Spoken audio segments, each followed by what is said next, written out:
God, the girl, please be calm.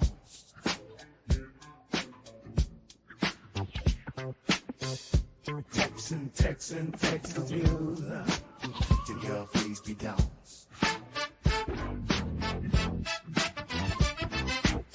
Texans on 3 is the best place to get your Houston Texans news. The other podcast will leave you confused. We got Frank, Nitty, and Patton, and Champagne Chef too. Y'all already know what it is, man. Got to do that switch real fast. But y'all already know what it is, man. We'd like to welcome y'all to another episode of the Texans on 3 podcast, man. Y'all know we do this every Tuesday, every Thursday, man. And when y'all know when the host, Frank Nitty, is in the building, is not going to see me in the building without my co-host, man. Right here, they got my back, man. We like to first give an introduction to my boy, Chef, man. I'm trying to find my boy Champagne bottle. Okay, there we go. Yes, sir. Pop me one. Champagne Chef is in the building, man. Y'all already know what it is, man. We're going to pop it again. Already. And y'all already see, man, down there at the bottom of the screen, man. We got my boy, man, in the building. Patton, a.k.a. the mailman. Y'all already know what it is and what it ain't, man. Man, we got a good show for y'all today, man. Y'all know we always excited when we have a guest on here, man.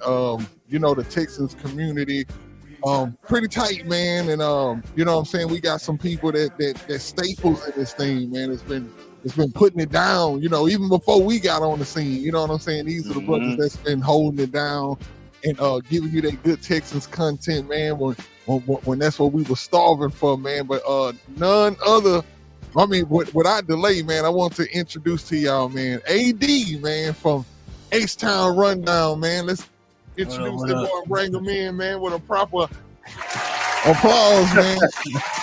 What up? Welcome that boy to the Texans on 3, man. It's a long time coming, man, in the building, man, and we appreciate you, man, for taking time out of your schedule, bro, just to, you know, kick it with 3 Texans fans like yourself, man. You know what I'm saying? How you first and foremost, how your day is going? Oh, it's a great day. And the day I'm on the earth, man. Hey, I'm that's on top of the earth. That's what's up, man. That's what's up. Definitely too, man. Before we get started, man, I want to give a shout out to, I know we've been doing it a whole lot on these shows. We're probably gonna do it every show, but definitely want to give a RIP shout out to C-Raw, man. Another person who, you know, if you in the Texas community, you know, he was definitely a part of the H-Town Rundown. And you know what I'm saying, definitely want to give condolences to people in, you know, that community as well. You know what I'm saying? We definitely feel that over here too, man, with a fellow Texans fan. And other than that though, man, like I say, bro, we thank you for coming on the show. We've been watching you and checking you out, man, for the longest. Pause. We've been checking you out, bro. But now, no, Diddy.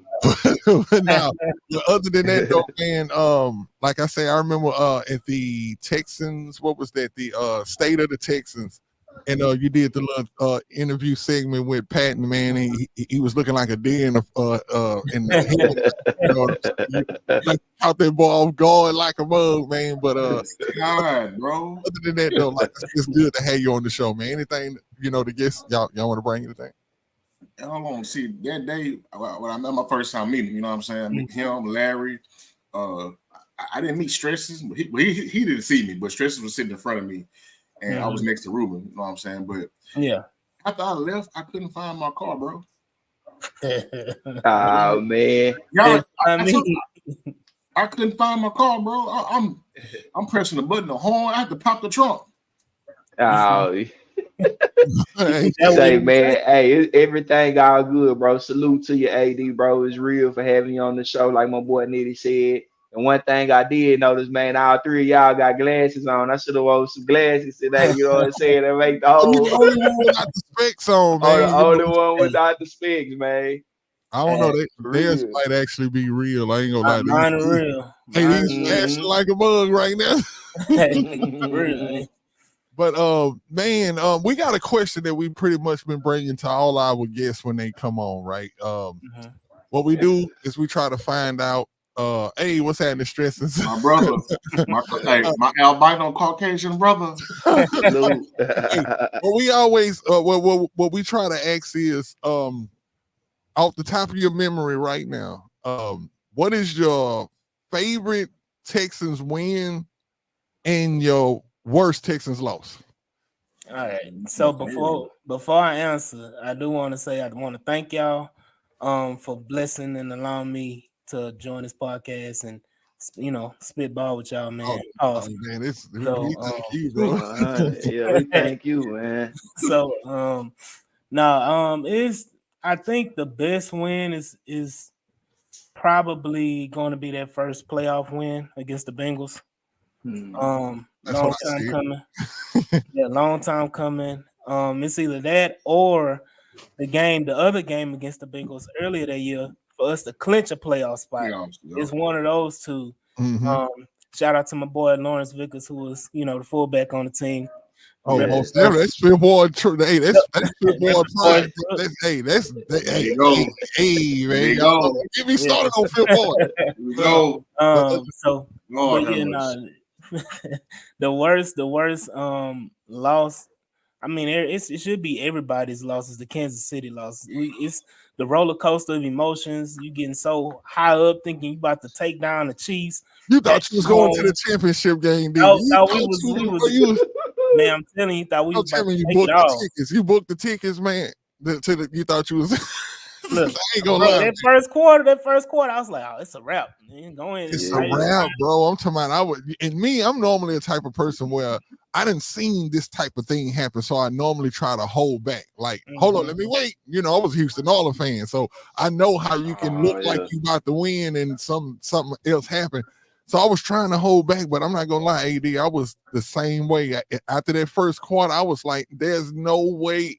Kansas City didn't come to play today, and ain't no way in the world we finna lose this game. And then Bill O'Brien happened, and then it was all shit after that. So. Yeah, he lost his mind, bro. I think you just get all just like the pressure got to him, bro. But I don't know how do you got other coaches on the team that allow that to happen?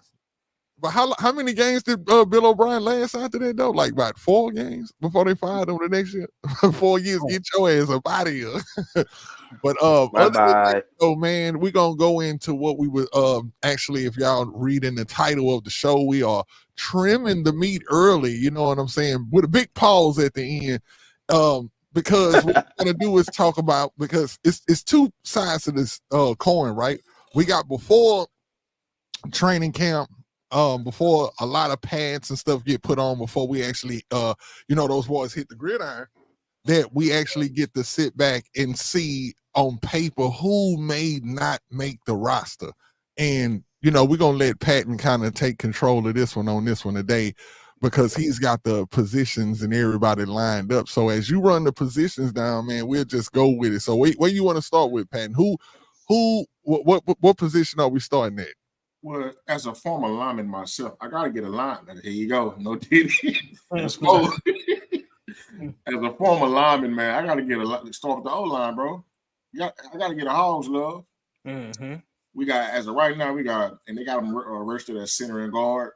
Mm-hmm. We got Juice, JP, Jared Patterson, Kendrick Green, and Dalton Eason. Mm-hmm. Out of that group, of course, Juice gonna make it, JP gonna make it, and I feel like Kendrick Green gonna make it. Also in Kenyon Green. Yeah, on Dalton Eason, big props. I mean, not trying to talk down on you, brother, but I don't know if there's gonna be room for him unless he goes into camp and just blow everybody away. Pause. Yeah, I mean, of course you got Shaq Mason. Like, you got your starting line: LT, either Green, Juice, Shaq, and Titus. Right, that's your starting 5. Now, I do see JP and Kendrick Green making it. Now with the tackles, this gets a little tricky, because it's not that many of them, in my personal opinion.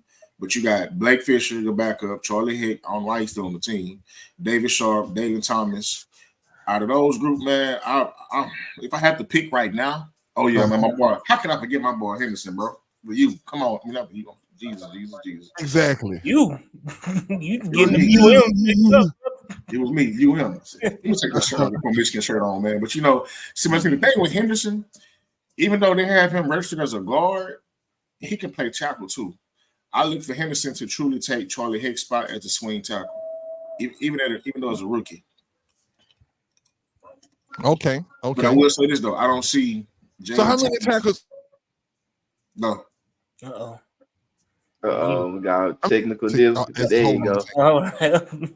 There you go. You gotta repeat that, Nitty. Repeat that was me? Yeah, no. Yeah. Oh, yeah. What I was saying is, like, how many offensive linemen are we going to keep on the team as a whole? 9. Always 9. It's not, well, if knock on wood, no injuries happen, 9. You got your starting 5. Blake Fisher going to make the team. Kendrick Green going to make it. Patterson will make it before. Patterson. Let me see. Blake, JP, Kendrick. So you're gonna have 2 tackles. You're gonna have 4 tackles. So you're gonna have Fisher and either Sharp or Hick as the other tackle. I think Henderson though. But see, Henderson is interchangeable though. Henderson is a guard. Let me tell you this. Henderson that's what he wants. He wants Henderson to play tackle, but yeah, he's a guard. First of all, the reason why Henderson was drafted in the 7th round was because he was horrible at tackle. Because I made the call. I made the call. Hey, the head out the bag. I'm very biased when it comes to Michigan players. If you don't know, it's your first time seeing me. I'm biased towards all Michigan. Hey, thank you. Michigan players, bro, this is the whole new home. Come home. I got you. I'm gonna tell you how it went down. I was in the mailbox, man. I was watching the draft, and I said, make this phone call real quick because I see my guy sitting there. Nick said, "Hey, man, what's going on?" I said, "I'm at your house." He said, "I see you." So that what happened? I'm telling you. Just listen. I say, "I'm at your house, Nick." He said, "What's wrong?" I say, "You want this letter? Draft Henderson." And I hung up the phone. Now that's a good point Houston stresses because those pieces that people tend to not look at as important until it's a point of interest and need. Then all of a sudden everybody like, oh, okay, we got Charlie Hick out on the field. And what the heck is he doing out there on the field? Hick got to go, bro. Like Charlie Hick reminds me of I can't even say Quisenberry. It's another tackle that we used to keep for a long time for no apparent reason. It was like, well, what is this dude doing on the team? So it's like I don't know. I know that our line, if remember how I was saying it about the injury bug and all of that stuff, like how it normally doesn't hit a team back to back like that. You know what I'm saying? It normally kind of skips. If you got hit hard one year, you get it's not the next year. And so I'm grace. Yeah, so man, I'm hoping, bro, that one of our because last year, that was supposed to be one of our highlights of the team, that offensive line, and that it crumbled. It crumbled right before our eyes. It was destined to fail because hell, half the whole offensive line was on injury reserve before the season started. Crazy work. The first crazy work. But this time last year, bro, when we was looking at that line, we were like, oh, yeah, we're gonna have a top 10 line in this league, in NFL this year, and none of that stuff like panned out for us. But I think this year, is it safe to say that if we get those starters that we thought we were gonna have, we got Laramie, Titus Howard. Titus Howard is the bookend tackles, right? Yeah. And then you got your boy Elijah One. And then you got let's hope Kenyon Green can do his thing. And then we have learn your Texas players, bro. Shaq's middle name is Elijah One. You didn't know that? You didn't know Shaq Mason's middle name is Elijah One?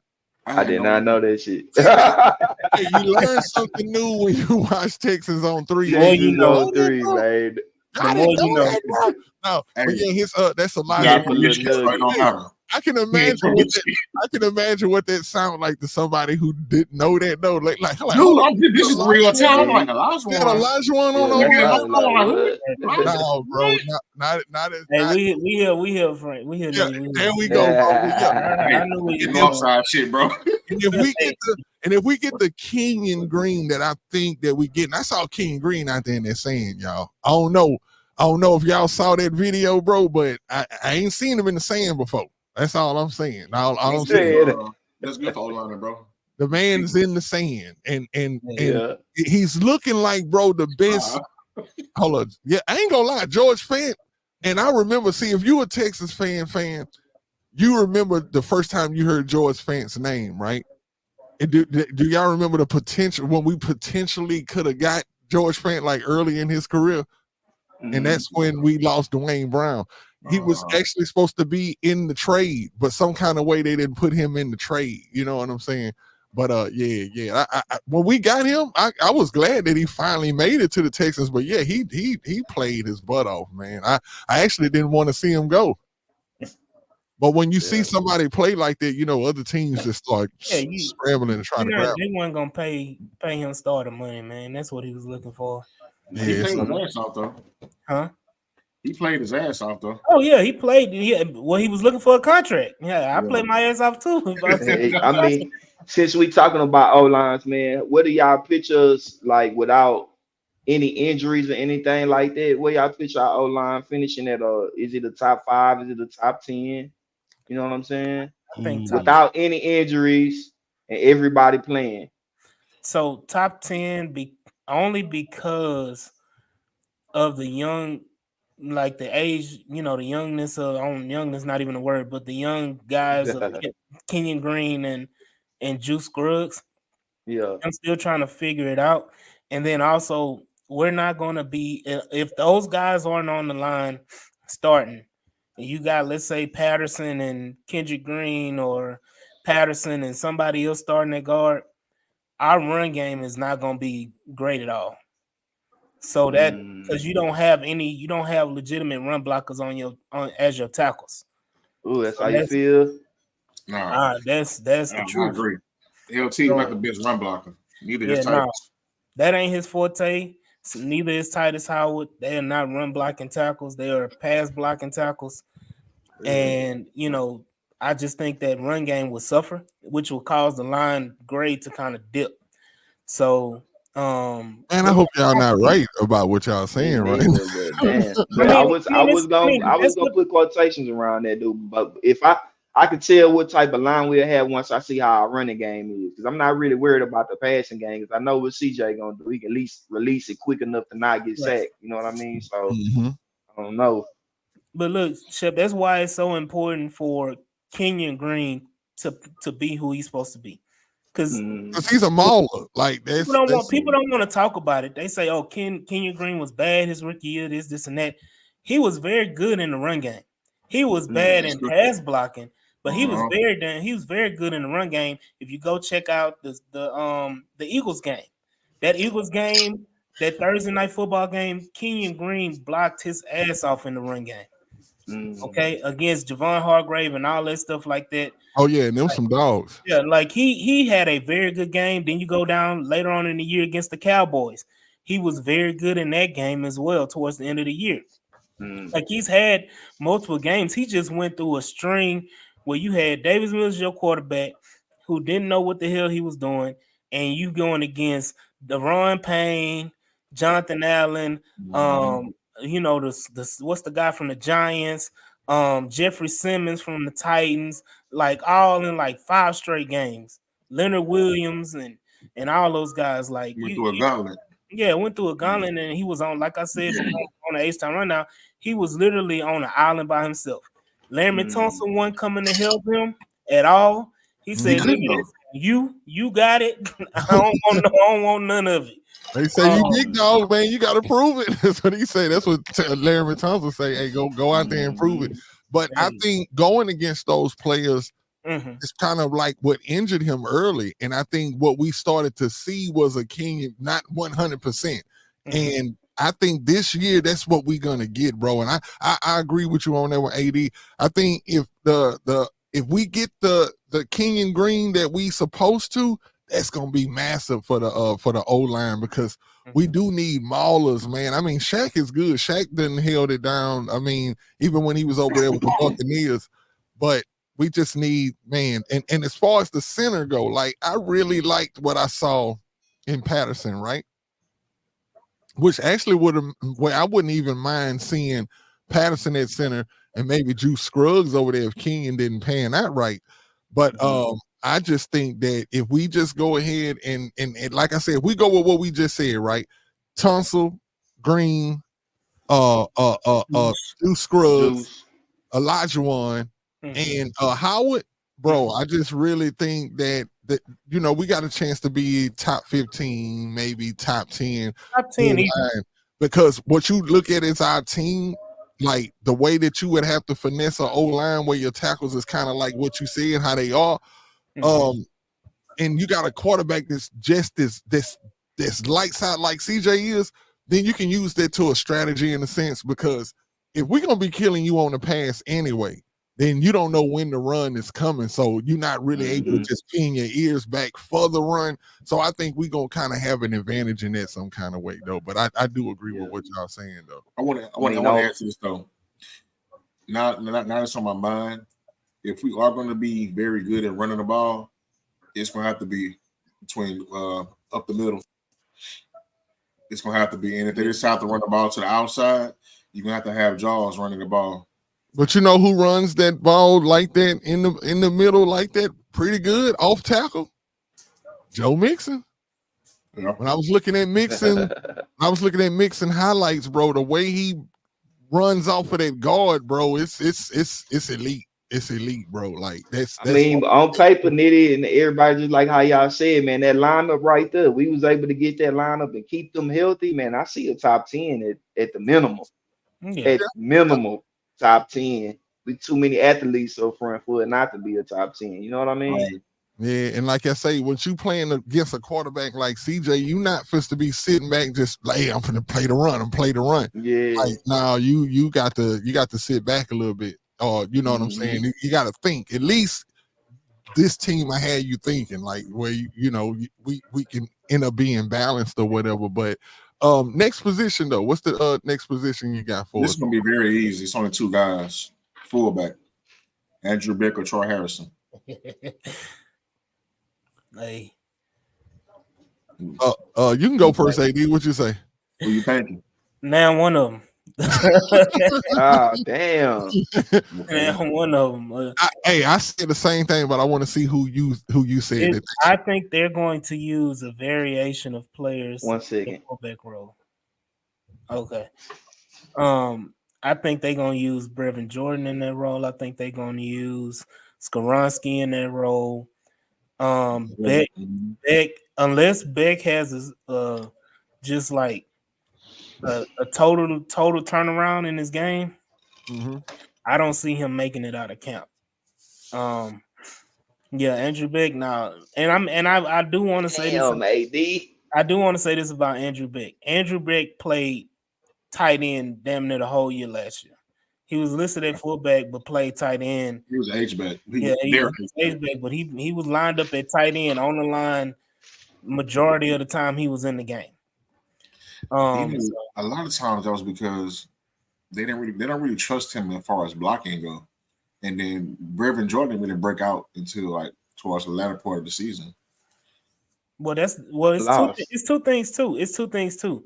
They didn't trust Brevin Jordan. Because Brevin Jordan was supposed to be the tight end too. They didn't trust him blocking either. So they were just like, shit, Beck is our best option at tight end too right now. So he was running the wrong damn routes a lot of times. Yeah, he was running. I don't understand the life of it. The only good thing I remember about Beck last year is that kickoff return, man. That's it. That's it.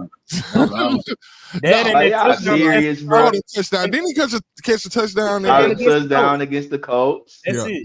Yeah. That's all he did the whole year.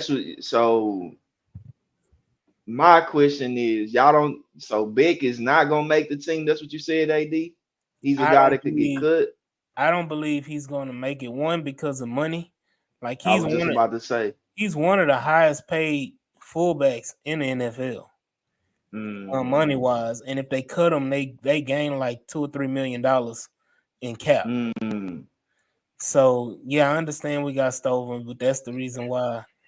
The whole point of Skoronski and Brevin Jordan, because I think they want to get Brevin Jordan on the field because he's an athlete, but contract too.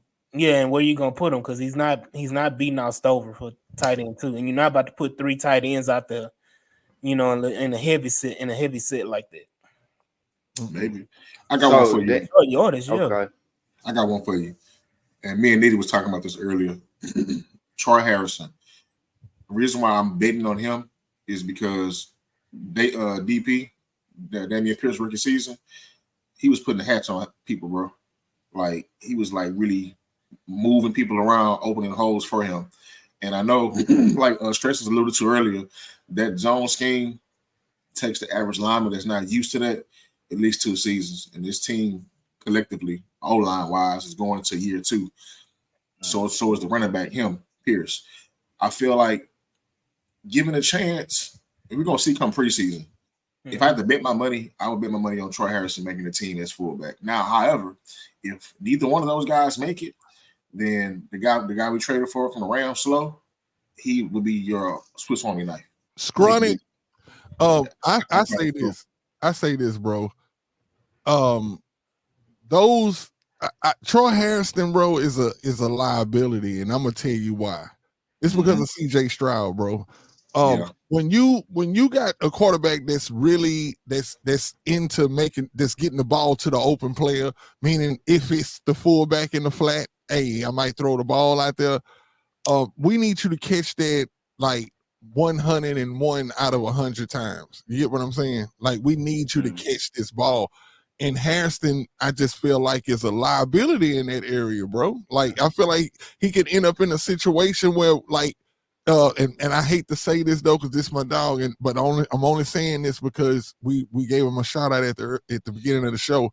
But my guy Vickers, man, Vickers was in that situation one time, man, when he was out there on that island and they threw it out there, and my boy was like, it was like he had butt on his hands, man. It was too much green grass, bro. My bro said, "Oh my God, I can't believe it. This is a touchdown." And he left the ball. He ran, but my boy left the ball, bro. And it's like, that's how I feel like Troy Harrison will be like. It'll be one of them situations we playing the Chiefs or something, and we really need a play. And you should know, like, hey, don't even cover Troy Harrison. They probably ain't even gonna throw the ball to do. And so he ended up wide open, and we need him to catch this ball. And who's the dude for the Colts that I was just about to say, I don't even know his name. Goodson, I think. Yeah. Bro, I was watching I think that was the NFL replayed that game. I think it was like the last 20 something minutes of that game. And so I watched it. I seen it pop up on my YouTube. I said, okay, let me check it out. So I'm looking at it and I'm watching that game and I'm like, bro, we lucky, man. Like, I don't know what would have happened after he caught that ball. Let's not say that they guarantee that they would have scored, but man, thank God he dropped that ball, bro. CJ like, praying it worked out, man. CJ was on the sideline praying it would have worked out. I can't believe it, bro. Like I say, man, this ball, like the announcers are like, hey, if he would have turned or if he'd have threw it a little bit, I just think it was it just was a blessing, bro. Like, and no telling if they would have still shut them down. That didn't guarantee a touchdown, but it's still that that happened. But as far as the fullback situation, so we understand that. We understand the fullback situation is really like, and what I thought too, I want to add this before we move on. It's kind of, I'm thinking this is what you're saying, AD. It's like, it's going to be kind of gadgety a little bit. Mm-hmm. That's what I'm kind of looking at. I'm looking for it to be gadgety because what you look at, what the Rams was doing with Skronik out there, the dude was doing a lot of stuff out that backfield. I seen him run one route, bro, where it was like a corner route from the back, from running from out of the fullback position, and I was like, that was crazy. Like CJ can add that to the repertoire of giving something like that for CJ to have at his disposal. That's crazy, bro. So to your point, Nitty, just think about it, bro. Like, just imagine if Skronik or Brevin Jordan can just give you an inkling of blocking, just an inkling in certain situations. They block, and they do okay with it. But just imagine the possibilities when you have a Stephon Diggs, you have a Tank Dell, you have a K Stover, you got a Nico Collins, you got a Dalton Schultz, and you still got a Skronik or Brevin Jordan coming out of the backfield, and you got Joe Mixon. That's all coming out of let's say they all go out on routes or whatever. What you gonna do? Well, you can't stop everybody, you know. And when you got a quarterback Somebody open. put it every and anywhere, like it's gonna be scary, bro. Like it's gonna be scary for I think somebody was saying the other day, I think I heard it on Landry's show, but it was I think it was Daniel Jeremiah that was saying that it's a possibility that the way the Texans offense is set up, that it can possibly be a top 3 offense, right? And I'm like, yo, if we end up being a top 5, a top 3 offense, or even in the top 5, with a defense that that's being set up to what we have right now on paper, that's lethal, bro. That's almost unbeatable. And not only that, add to the special teams too. Like we actually got a pretty good special teams. You know what I'm saying? And that's not too many chinks in our armor right there, y'all. So as a Texans fan, man, it is the best, and we say it all the time. Like it's exciting right now, man. I don't know what can stop us. If I don't know what position group that you go into next, Patton, but I got two. Knock it off real quick. What is it? It's simple. The quarterback and running back. We can just gloss over this. Running back ain't simple. No, I'm saying what the quarterback is. Ain't simple neither, man. We got Davis Mills out there, bro, man. No, I'm playing. Let's hold together. DJ 1, Davis 2, Case Schema 3. Tim Boyle not gonna make the team. That's everybody. We know that. There's no competition there. Maybe between Case and Davis, but other than that, nah. But running back, Mixon, Pierce, and Jaws. I'm torn between Dare and British Books. I don't believe J.J. Taylor will make the team. He hasn't been a good player throughout his whole tenure in the league. But I feel like with Brooks, you can stash him on the practice squad. Now with Dare, the thing about him is he's a backup kicker. You know what I'm saying? Mm-hmm. Emergency kicker. He proved that last year. And he's also a special teamer. He's a teamer. So guys like that can excel in more than one position, they're good.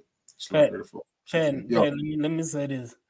If his calling card is that he can kick an extra point or a field goal, he don't need to be on the field, man. I need it.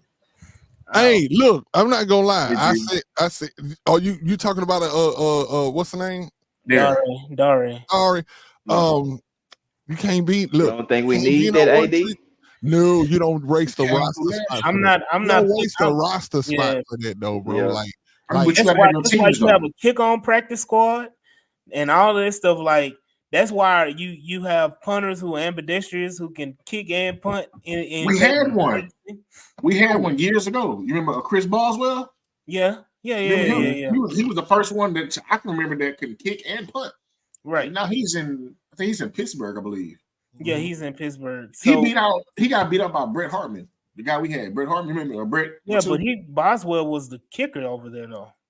Yeah, he did. He did both. But that's what I'm saying. Like you have to plan for that. And my thing is with the offense you have, what's wrong with going for 2 every play? Or or going for it on 4. You talking about some Madden stuff. We ain't like we on Madden. Okay, if it's 4th and 1 and you on the know how you play Madden already, ain't it? I used to play Madden. I ain't played Madden in about a year. So been this Madden kicker all year for real. Yeah, I really ain't. The only reason why I say this is because and shout out to my boy Kaimi, you know what I'm saying? I'm also his mailman too. Shit. But dude, when Kaimi went down last year, that shit, nothing really scares me. But knowing that a position that you don't worry about, you have to all of a sudden worry about all of a sudden. I know a lot of people not with me on this, but I'm just saying. I'm not saying he makes the team because of that, but it's something to keep in conscious in the back of your mind. But my 3 running backs period is Pierce, Mixon, and Jaws. So I think so too. I think you keep Dari on practice squad. I think if you lose Kaimi the week before, like say you lose Kaimi, God forbid we lose him, period. But if you lose him the week before, then you bring Dari out for the practice squad because you're going into a game without a kicker. You know what I'm saying? Then that's the way I see it. You know what I'm saying? And I think Stressens was talking about he's a big special teamer. Brother, we got about 12 special team captains on on this team on this roster right now.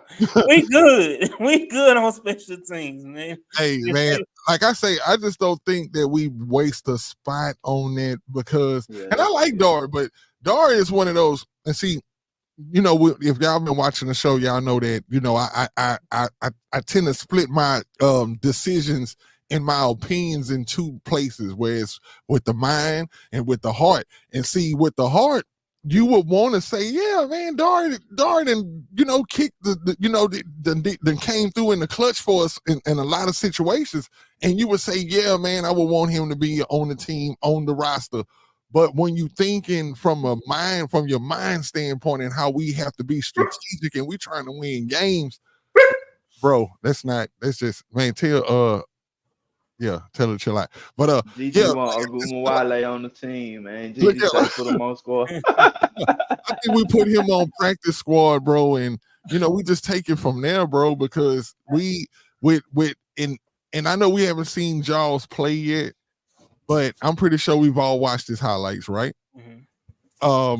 I'm pretty sure that we can all agree and say we would love for him to be R&B. I mean, be running RB1, but RB1. I mean, not RB1, but RB3. But that's not guaranteed. So you know what I'm saying. We got to see what that boy British is gonna bring to the table. Come training camp. But you know, that's the point of this show. Like, we just saying on paper right now, as far as what we think, what we know. If we was going there, if the season was starting tomorrow, the squad that we would want to run in, you know what I'm saying, to run in with. So what was the next one? I'm waiting on the wide. Oh, tight ends. Okay, I can't wait for the wide receivers. Hold on. Before we go into that, I do want to say I do think there's going to be a running back on this roster when the season starts that's not on the roster right now. Idea who? Huh? Got an idea who? Who you think is going to be? No, it's depending on how the roster cuts go. Okay. So I feel like they're going to pull somebody off of somebody's roster. Preferably, it'll be a San Francisco running back or LA Rams running back. One of those teams that are in the system that they're going to pull from. So, got somebody I want. Oh, who you got? Who you talking about? Blake. Blake Crum. You know damn well. Man, who is finna let that dude? Come on. Let me say this. If they cut Blake Crum, I don't want no parts of him. Exactly. Yeah. It's got to be cut for a reason. It's got to be on purpose if they do something like that. You know what I'm saying? Look here, bro. Let me go make the phone call one more time, bro. Get my people that. Y'all don't know. So, man, I ain't gonna lie, that's pretty interesting. I never thought about it like that. It's still kind of hard to wrap my head around it now with like, man, if we brought in another running back, so it would be somebody to come in to be RB2 or 3. What you thinking, AD? Somebody 3? RB2. My caveat to that is Damian Pierce. I think Damian Pierce gone, man. I think. Don't say that. I'm gonna say this. We got 4 preseason games. If he ain't doing nothing after preseason 2, no, it's 4. We got 4. Yeah. Okay, I'm gonna tell y'all this though. Cleveland, you right to Cleveland, yeah. I'm gonna say this. I think that if y'all go and look at those Mixon highlights, I know y'all don't watch them. I think y'all go watch those Mixon highlights, and what y'all are gonna learn and see is, and I know I wasn't blind when I seen this. Y'all don't laugh at me when I say this. I seen flashes of Damian Pierce in Joe Mixon's game. I seen it. Elijah Moore. Shouldn't it be the other way? I seen you. No, it would be the other way. It would be the other way around. But when I was watching Joe Mixon highlights, I'm telling you, I watched Joe Mixon and the way how he would do that cut move, and how sometimes he loved that contact. He loved contact too. I don't know if y'all notice about Joe Mixon, but he will run into people on that sideline and give you some contact too. I'm just hoping this, y'all. Let's just hope this. That Mixon rubs off on DP, bro. I think because the style of running is kind of similar. I'm telling you. Now that I'm saying it, y'all go peep and see it. I'm telling you, it's some similarities to it. to where I hope that DP can get back on track behind Mixon. I hope they can become really like that 1-2 punch, man, because they look similar to me. And DP, he's looking slimmer. I just don't know if that's gonna translate to the field or whatever, but you know. So AD, what was your reason? My bad. No, go ahead. Now I'm about to say, man, what was your reason for saying DP gone like that? Like, it's, to me right now, I think it's a mental thing, because that's what I was just about to say. I think it's a mental. I don't think it has nothing to do with physical with physical with Damian Pierce, man. It's all about the mental of him picking up the scheme and learning the scheme and being effective in this scheme. He's great in a power gap scheme, but when it comes to the zone scheme, like, they didn't run that at all in Florida. And I don't even think they ran it at come on, dog. Come on. Yeah, Hold on. He's I don't know if y'all know Kilo, man. I don't know if y'all know Kilo. My brother out here wild, bro. Like, Kilo made a comment, bro. I say, this boy talking about Mixon and talking about his ass. I was like, bro, it's over with. Man, no, did Go ahead. Log off Twitter, bro. We gotta ban him from the bull ring. He get banned. Come on, man. Hey, no fun, no bullshit. I've heard like people on Twitter actually say that about other players before, like, you know, and I guess it's a trait. Like, if you're a defensive tackle, that's what they looking for in a defensive tackle or whatever. But hey, we ain't gonna stay on that too long. But anyway, the situation with Damian Pierce, right? I keep going back, bro. I keep going back to when Lovie Smith, our first time seeing him on the field, and all it took was 2 runs. I think it was against the Saints. Was that the Saints out there we were playing that preseason game? That might have been Cowboys, one of them. No, it wasn't the Cowboys. Cowboys was the last game. All I know is he had 2. It was against the Rams. Was it against the Rams? Probably was the Rams.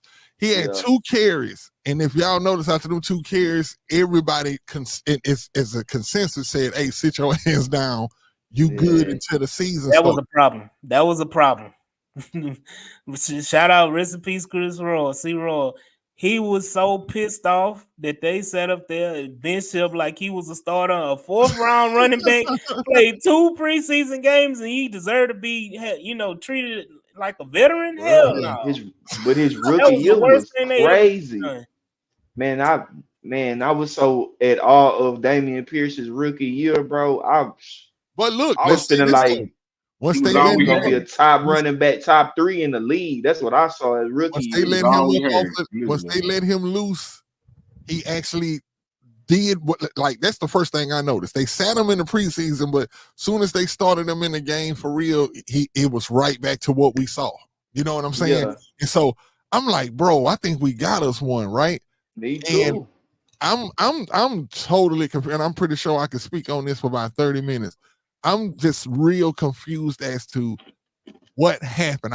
And believe me, I understand the whole thing about the power and zone run scheme and all of that, right?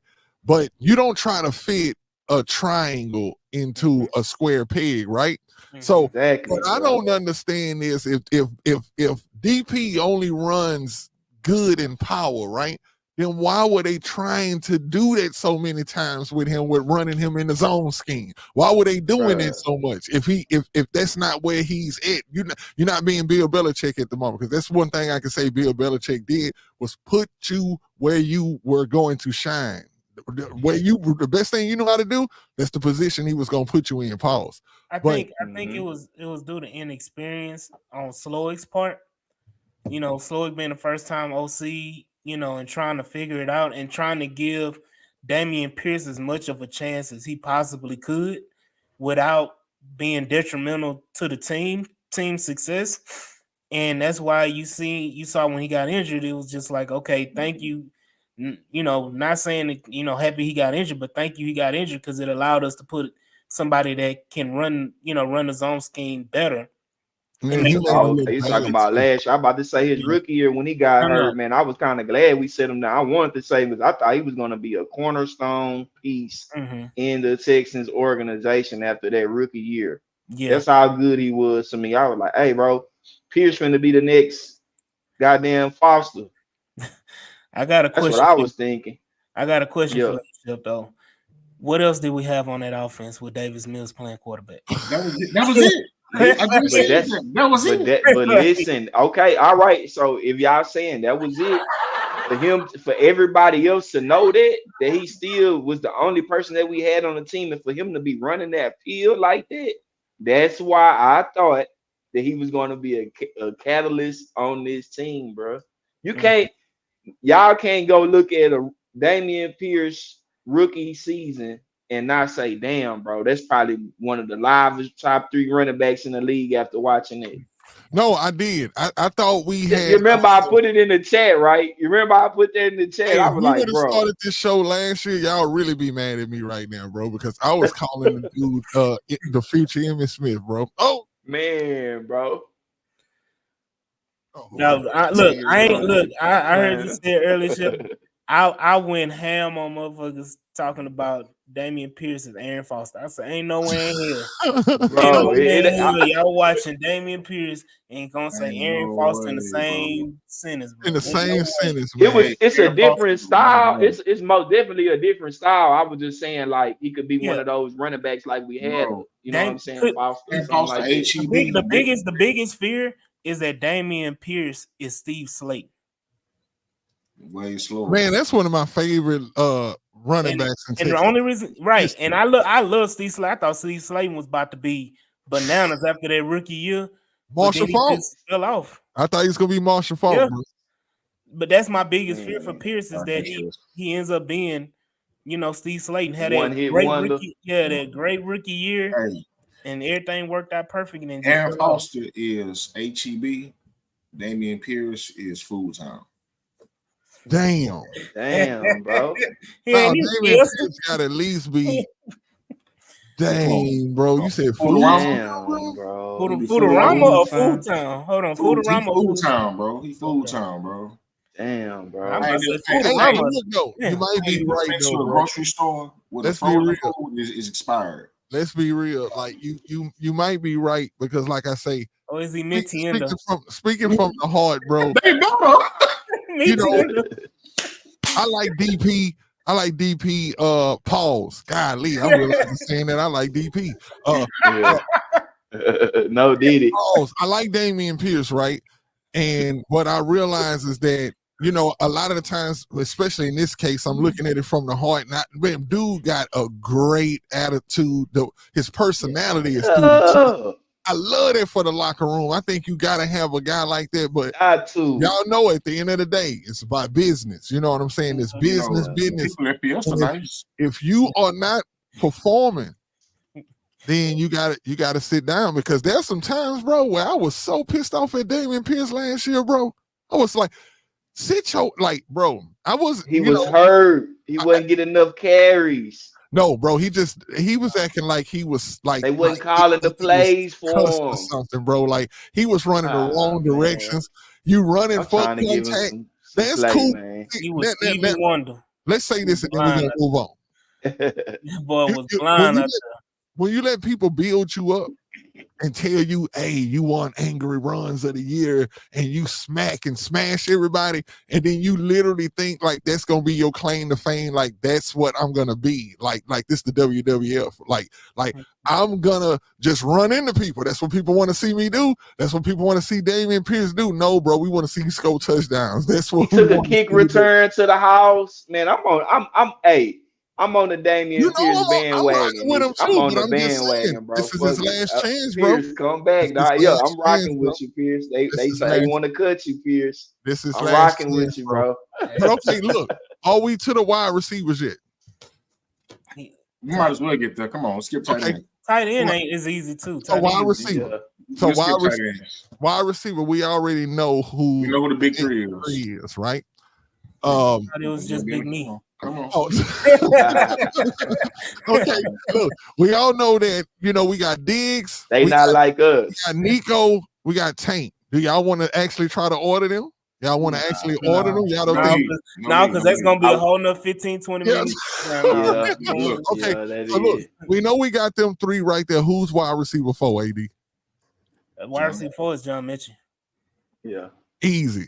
I agree. Yeah. I totally agree. We all agree that it's Mitchell, right? 5. So who's 5? 5 would be. It depends on what they do with Noah Brown. If they keep Noah Brown, it'd be Noah Brown. But it probably I would want it to be Hutchinson. Hutch. That's what I said.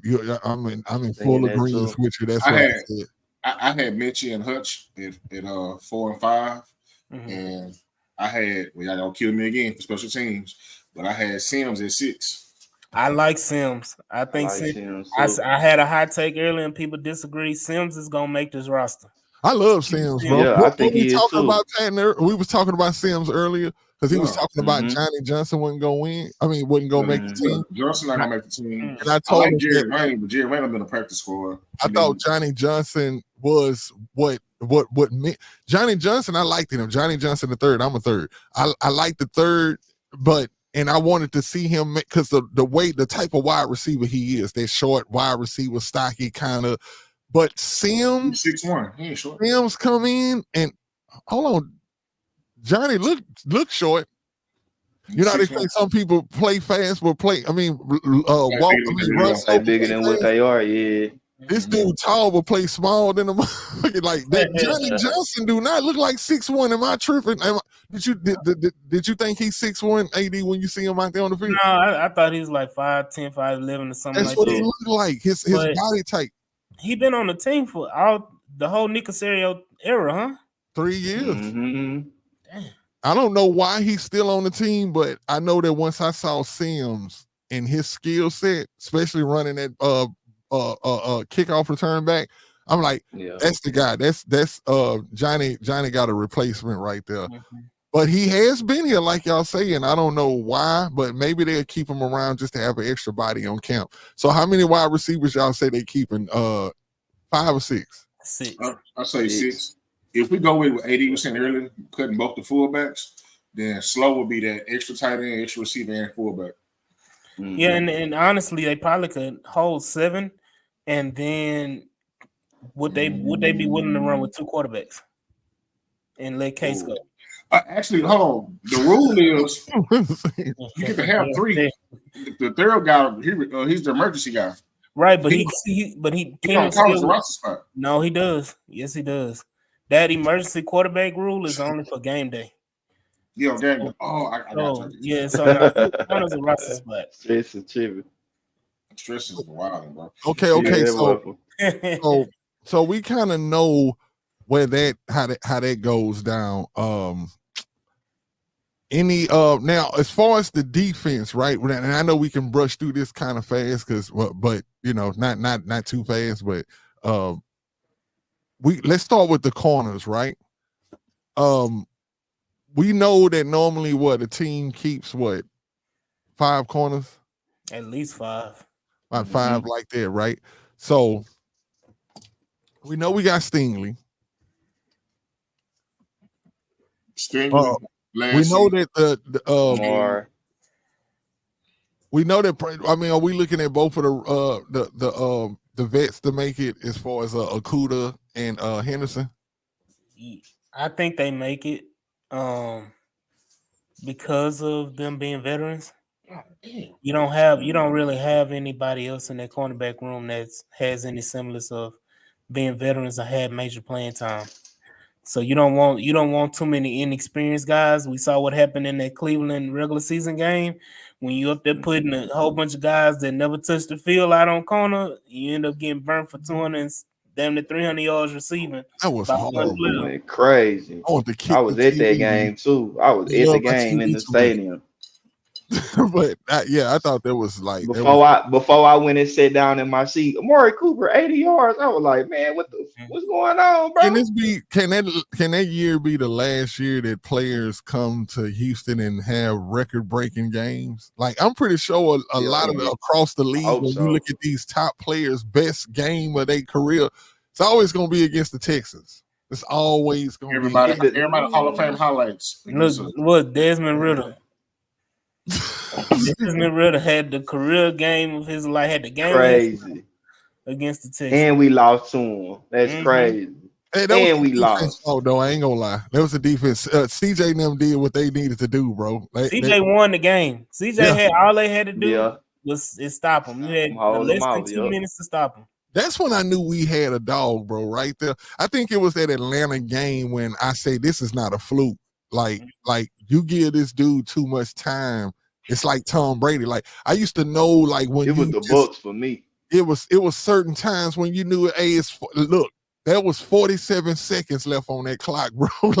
like normally, and y'all know it. We talked about it the last show, the past Texas stress disorder. We know that normally when we saw, and I'm pretty sure all of y'all, when that tight end scored that touchdown and that Bucks offensive lineman came to the camera and said, I'm pretty sure all of us was like, God dog, we done lost this game, man. We done lost it. It's 47 seconds left. I'm like, we're probably about to lose this one right here. And I'm looking at Baker Mayfield, and I'm like, yo, how did we just let that happen? Like, I looked at that drive, bro, and I'm like, that drive hurts, bro, because there's so many times we could have. They was barely squeezing plays out, bro. And that's on you, AB. I don't blame nobody but one person for that whole sequence. I was in the stadium watching the game, and I literally saw it. And I was in the group chat, and I was going ham. I was like, them motherfuckers about to score, because guess who hopped on the field? Number 39, goddamn Henry Noah hopped on the field. I said, they about to score a touchdown on his next play. And I swear for the Lord, this motherfucker got on the field, and they went right to his ass and threw the touchdown the very next play. Damn, I say, nope. That's when I was done with Noah. I was done with him. So since you bring that, we might as well segue to the linebackers. You don't believe in Toa? Absolutely not. Even though he's a Alabama linebacker. I don't give a damn. Get him off my team, man. I don't need what's that boy name with the lesbian girlfriend? I don't need him Manti Te'o 2.0. Oh my God! Don't say that, man. bro. Don't say that. I don't need that's how you feel about Toa? Bro, I'm looking for Toa to step soured up me this so year. much. That soured me because Toa made his mistakes, and you can chalk it up to him being a rookie and this and that. Yeah. But they bring you in for specifically, like it was either him or a damn Perriman. They brought him in for Perriman. They brought you in specifically to not allow what happened happen. And he just proceeded to let it happen. And he was a liability on defense. So was Perriman. But Toa was a great liability in that linebacker room on defense. Like he would get if you go back, and the reason why also when we watch the All 22, because that's H-Town Rundown does the All 22 review every week. When we watch it, it's like, what the hell are you doing? Like you get lost on run plays. You don't know what the hell you're doing in pass plays. First of all, you an old ass rookie. You 23 going on damn near 24 years old, and you don't know what the hell you doing. You done played college for 6 years, and you don't know what the hell you doing. Like that's a problem. And I understand the Alabama connection and the Miko and all that stuff. And how did he make it out there then, bro? Explain that to me. How did this dude make it to Alabama, bro? First of all, he was at Tennessee. Let us not forget. He started out at Tennessee and played for Tennessee for like 3 years. And he was a starter at Tennessee. And he transferred to Alabama, and they was like, oh, Henry Toa is going to be great for Alabama. He came to Alabama and didn't do shit that first year. He was just another guy. I think what DG saying right here is pretty dope. He say IQ is Toa superpower. That means that's a coach. Yeah. Hold on. Perfect segue. Gonna be a perfect coach. Are you gonna be a coach? Let me say this. You can have all the mindset and know exactly where the play is going, but if your ass can't get there, what's the point? If you can't get there to make the play, what's the point? No, that's the truth. We don't need no almost getting there. One of my worst plays that I hate to see a linebacker make in the NFL, I promise. It's that chase technique as try to stop the pass where your back's turned and you just trying to time that when the ball go land in the wide. It's all he caught it already while you trying to swim at it already, bro. You know what I'm saying? He didn't. It don't be making no sense though. Man, but AD, I ain't gonna lie. I'm looking for Tua to step up this year. That was one of my guys I'm looking for at camp to step up, man. You gonna be looking. I want to say What this. it mean, man? I want to say this right quick, y'all, as we continue to go into here. First and foremost, I want to thank our guests. We still going, y'all, but I just want to thank our guests and AD, and I just want to say especially because I don't think we ever had this number before, so it's super dope, man, and it's climbing. I'm talking, it's actually climbing. We are like 1,236 people in here right now. Oh, man, salute to everybody. Hey, shit. Hey, Texas 03, lock in. Shout out to AD, man. Hey, Jamal Hill. Hey, my guy.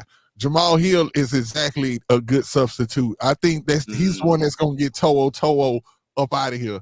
And out of here. Max Tooley. Man. Oh, Max Tooley.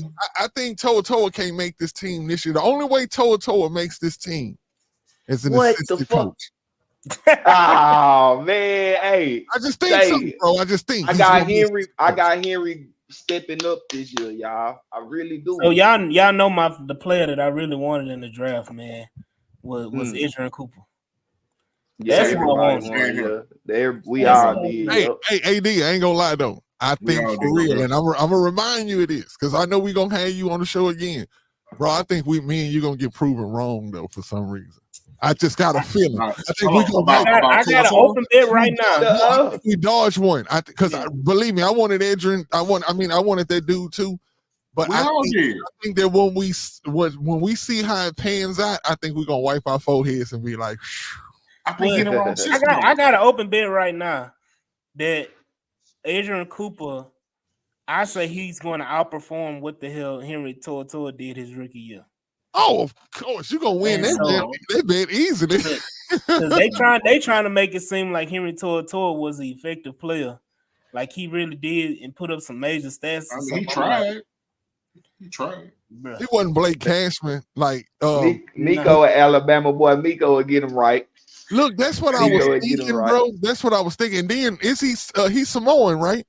Yeah. So I'm hoping I'm looking at the what's my guy from Pittsburgh, man? I can't think his name right now. I'm sorry, y'all. Palomalu. The dishwasher liquid. But now Palomalu. I just think Palomalu. Hey, I know y'all had that palm olive in y'all house growing up, man. For real, olive like a muff. The green one, to be specific. The green one. The green one like a muff. So good, bro. Hey, didn't it make your hands soft for real? Like, I think that was the first thing where I went in the kitchen and watched, man. I was like, hey, that commercial ain't lying. My hands really soft. But other than that, him being Samoan, bro, I thought that, man, I had big hopes. No, them Samoans go hard. Let's just hope that when he comes into camp, that he surprised all of us, bro. It's highly unlikely. I won't be surprised. I got him on my list. Let's just hope. Let's just hope. For that third spot, man, I'm betting Max Tooley and my boy, the guy we drafted, Jamal Hill. Yeah. Mm-hmm. But what about Phillips though? I don't think Jake Hansen. Both Phillips. Yeah, the other Phillips from Cleveland, the one we got from Cleveland. That dude pretty good, man. Yeah. Where does he fit in though? Jacob, but see, Jacob got to be healthy though, bro. Jacob, one of them guys that he has all the tools and talent in the world. He just can't stay healthy. Okuda, man, he's like Okuda. He's Blake Cashman. Perfect. That was Blake Cashman's whole issue. He could not stay healthy in New York at all. Let me say this about Blake, man. I feel like, and shout out to him because he got the bag going to Minnesota. But I think with the D'Amico effect, he brought out the best in Blake. I also feel like, this is me being biased towards our coach. I feel like with any linebacker, even with Tua, once Miko put hands on you, as we seen, i.e. Harris County got benched at the beginning of the season, which allowed Tua to play. But Tua played so bad that he had to go back to Harris County. You know what I'm saying? Mm-hmm. And when Harris County got back in the game, on a consistent level, on a consistent basis, dude, it was like night and day. Let me give an applause to Christian Harrison for real, because I actually was expecting Toa to be better than him. And only because it seemed like when you look at Christian Harris, what was the first thing we noticed, right? He's a slightly and I mean slight undersized what you would as far as a D'Amico linebacker would be. You know what I'm saying? He wasn't I mean, especially when you go look at him in Alabama with that number 8 on, he wasn't. He was kind of a little undersized, right? But I knew that him playing that experience at middle linebacker, and that's a spot that D'Amico played. You know, that's his spot. Now you came up in my footsteps. You know what I'm saying? I just knew that when they got together, bro, it was gonna be a match made in heaven. I knew it. I just knew it. If it was anybody gonna benefit from D'Amico getting hired, it was gonna be Christian Harrison. And a lot of people were saying it too. They were like, "Yo, this probably gonna be one of the best players to benefit from it." And did we not get shown that? Like, how beautiful was it that we actually got shown that? Like, and it's mic'd up and everything. Well, him and D'Amico like, hey, can we agree that he's not a Mike, he's an outside linebacker? Yeah. Oh, Harris. Yeah. My bad. Did I say Mike? My bad. I meant just. I love the way he was playing against Baltimore when they had him on spy against Lamar, bro. I love when that bro was. That's when I was like, yeah, he ready, bro.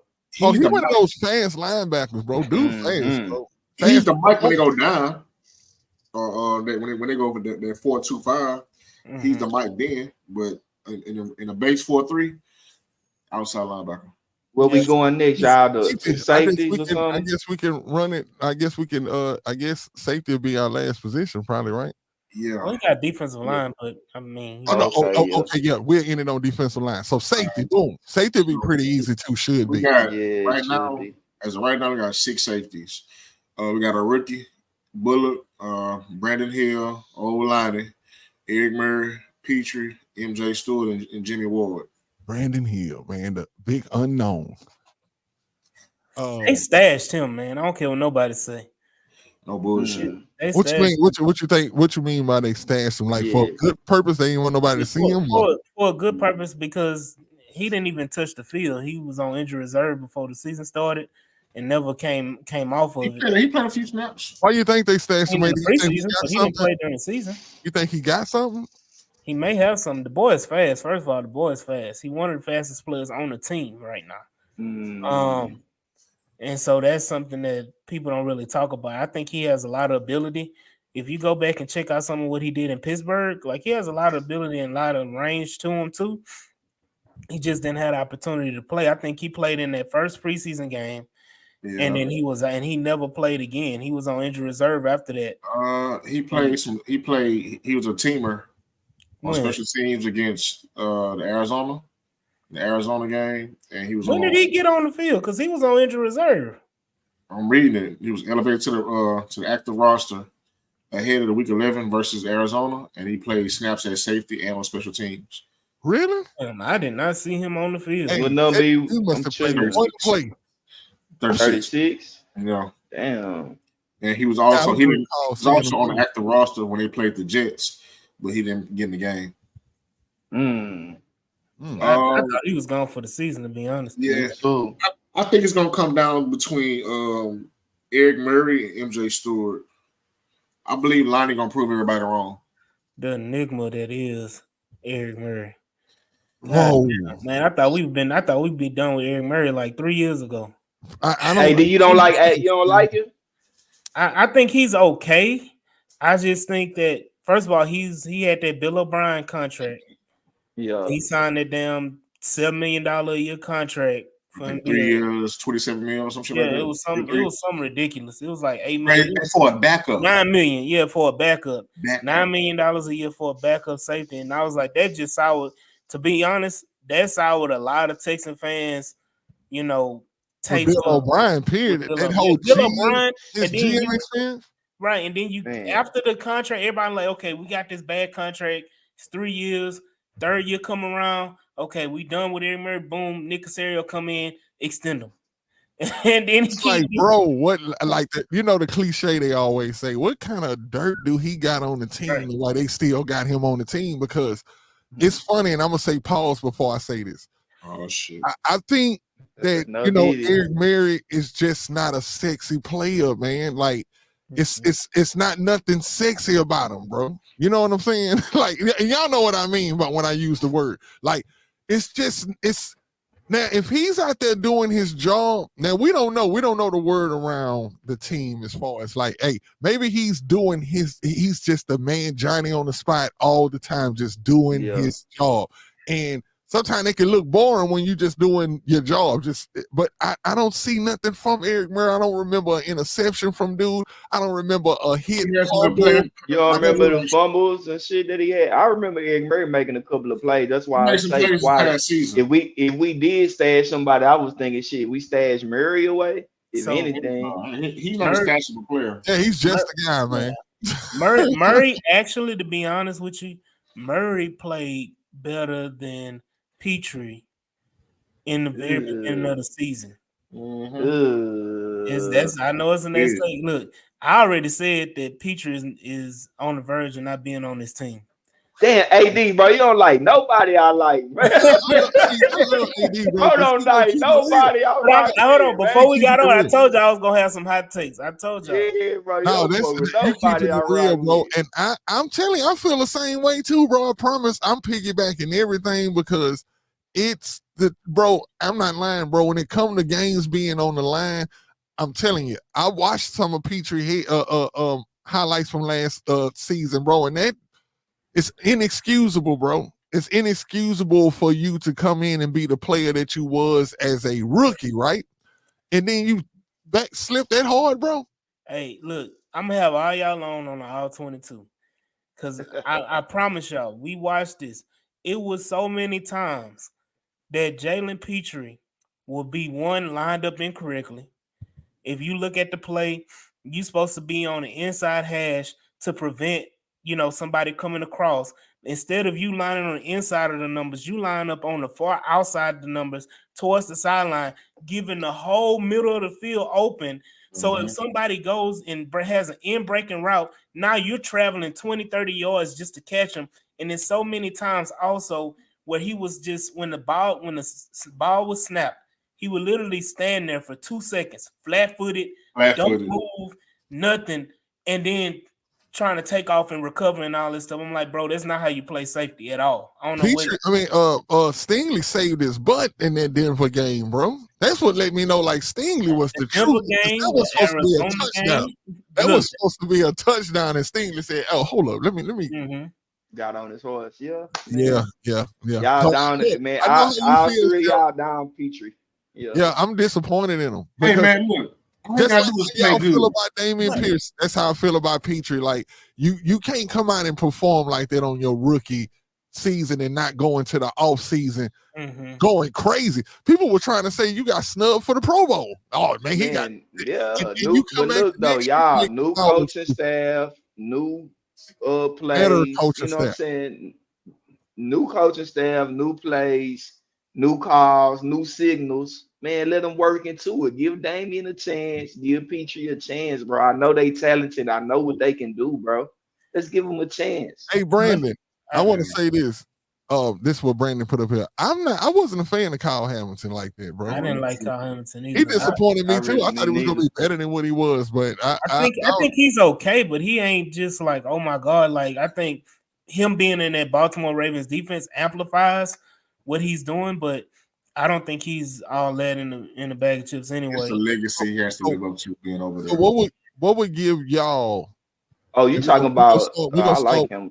We're gonna start with it, but I just think he getting help from being in a defense that had like 8 Pro Bowlers on it. Like, making plays though, making plays, bro. It's easy to make plays when everything is locked up. It's like, not easy to make plays in the NFL. Who would y'all want to see our 2 starting safeties? Who would give y'all the best confidence week 1? That's on the roster right now. Anybody on the roster right now? Anybody but Jimmy Ward and Jalen Petrie. God damn. Oh my God. Hey, I ain't gonna lie. That's God. hey, he said take the tough. whole starting Yeah, that's tough. backfield and get him up out of here, man. You know what I'm saying? I wouldn't even be mad if it was Lonnie and Eric Murray or Lonnie and What then the fuck? Hey, AD, I promise you. You say promise you wouldn't Lonnie be got mad if it's Lonnie Johnson? Lonnie? I would not be mad if it was Lonnie. Lonnie played well in New Orleans, man. And he played well up under Lovey before he left here that second time. Hey, and in AD, Kansas City. I got this theory about players and their numbers. When Lonnie switched to number 1, that's when he balled the fuck out. It's something. I got that theory, man. When we players switch to certain numbers, they play different. Mm-hmm. I don't know. I sure hope so. I hope that D'Amico actually talked to Petrie and said, "Look, bro, come on with it. Because this make it or break it for him. Hometown hero. Because and if you look at it, bro, it's like, man, I hate when players do that. But you know what I'm seeing now more than I've ever seen in my football watching career? It's watching players turn their careers around. Like, I've never seen that more in the last 3-4 years than I've ever seen in my life watching football. Because normally when you were a scrub, you were a scrub. That's just like even with, and I know we're going back to Christian Harris, but there was a once upon a time where we had already marked him off as a scrub. Like, we wouldn't even waited to see how good he got. You know what I'm saying? Yeah. And it's like now you actually seeing some of these players, man, put their nose to the grindstone and actually do what they supposed to do. And I'm just hoping that for Petrie, man. I'm hoping that, but at the same time, I want the best players out there. And if I had my choice right now, I would want Bullock. Just because of what I seen him do in USC, and I know that doesn't prove what he's going to do in the NFL, but I know that range, and I'm just thinking about the type of defenses that D'Amico likes to run, bro. This cover 3, he can thrive in that, bro. He can thrive in a cover 3 defense. I like Bullock too, man. Look here on the bright side, if Ward and Petrie don't work, Fiesta across the street. No, if we got Bullock on one, there, man. So it's going to be fun. So can we agree and say it's going to be fun to see who ends up being out there at safety? Out there pushing baskets. Cornerback 2 spot, we know we got a nice little cool battle there, and I think it's a consensus. Is it a consensus if I say we all want to see Kamari win that spot? Corner 2? Yeah. Put him out Robert there. Woods going to get cut, and he's going to take his number. So put him out there. I do want to say one, because I do agree that Lassiter probably is going to play a lot. I don't necessarily think he's going to be cornerback 2, but I do think he's going to play a hell of a lot and be an integral part on the secondary. I want Jeff Okudah to like, if you saying in the perfect world, like if Jeff Okudah is your number 2 and he's solidified himself as your number 2 corner, like the Jeff Okudah that was drafted number 3 overall, all this stuff. Yes. Like, didn't have all the injuries and all this stuff. If you get that Jeff Okudah in this defense, and D'Amico's known for his San Francisco days of making guys that nobody really had high hopes for, had those guys playing out of their mind in the secondary. So if Jeff Okudah, if he can get to D'Amico and D'Amico turns around and Jeff Okudah plays, Jeff Okudah is extremely talented. Like he's Stingley type talented. Right. He's right up there with Stingley as far as talent wise. And if Okudah can showcase that and lock down the number 2, that's what I hope. That would be the best case scenario. You know what I be thinking, AD? And this I seen this on the show before.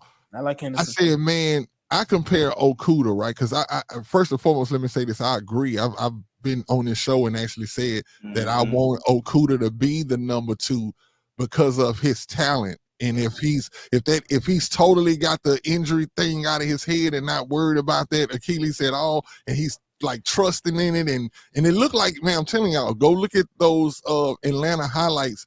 You will see him pushing off that back leg, making tap. It's like he's trusting it now. And I know that we've seen a few plays where he might have got burnt here and there doing the OTAs, but those are no pass. You're not pressing. You're not using your hands or none of that stuff. So I just think that if we get, and look, this is what I wanted to say. If we can get an Okudah that's just better than what Nelson was, bro. And that's not hard.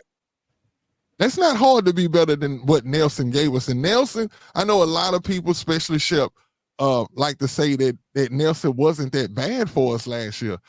He made some good plays, but bruh, look at that dude in that Tampa Bay game, man. Barbecue chicken. I'm talking about reaching over his head.